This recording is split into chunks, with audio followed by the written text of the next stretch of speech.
Ako'y pinalaya para ako ay maging tagapaglingkod ng Panginoon. No? Ganda ang sarap talaga ng napalaya. Napalaya sa takot, napalaya sa kasalanan, napalaya sa worry, no? At ang sarap talaga dahil ang may kakayanan na magpalaya sa atin ay hindi religion, hindi yung pagiging member sa church, pero kapag maging tagapaglingkod tayo ng Panginoon, no? So, kaya napaka-gandang, how to say, challenge. So, i-stress po natin ating makamay sa buhay ni Jonabel, si Maribel, at saka si Joy. First-timer, silang dalawa, tapos fourth-timer naman na si Joy. No? Sa anong team si Joy? Warrior po. Wow! Tapos si Jonabel ay sa Courageous. Si Maribel ay sa Life Builders. Praise God. Praise to God be the glory. At let's also palakpakan po natin yung mga nag-pray, umiyak kay Lord, at yung nag-invite sa kanila.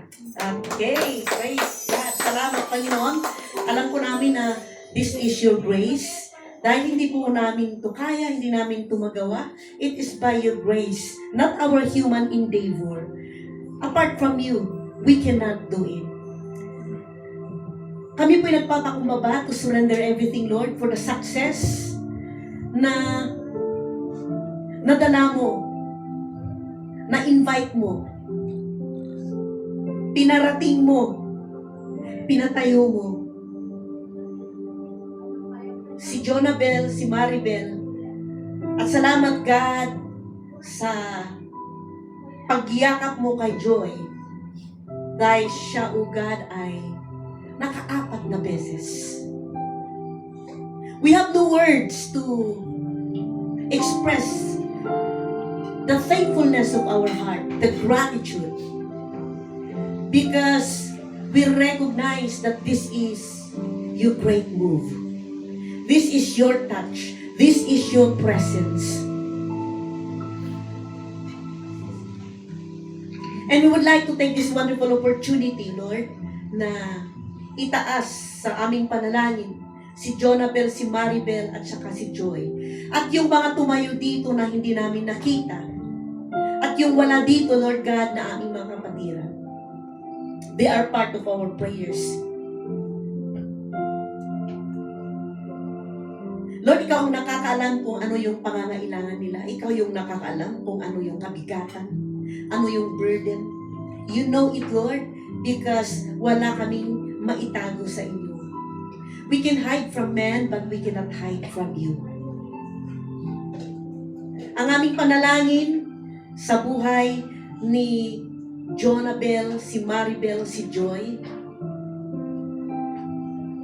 you minister to them through the power of your word.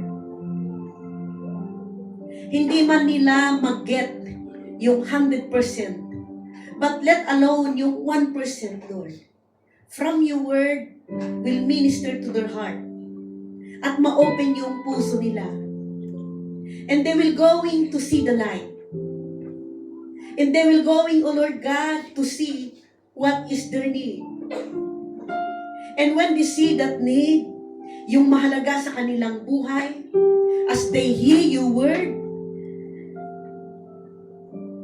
they will surrender their lives to you.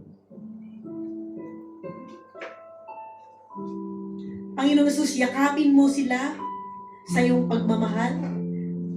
Ipadama mo sa kanila ang iyong presensya.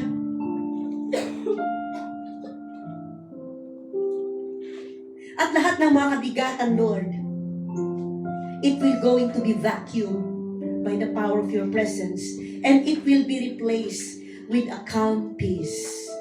Na for the very first time, maranasan nila yung kapayapaan, at they will going to leave this place na may kakaibang kaligayahan sa kapayapaan na yan.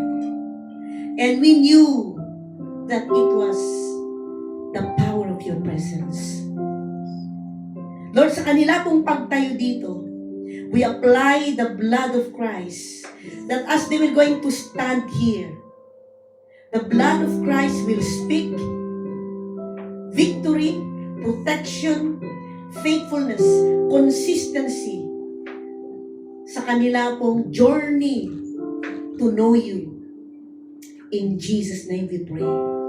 Amen and amen. Once again, we would like to welcome you. This is your home, this is your house, this is your family. We are called highly favored. At we are so honored na kayo po ay nakarating at nakatayo dito. And yes, ang Panginoong Jesus ang maitaas sa buhay ninyo. Amen. Let's all be seated in the presence of the Lord.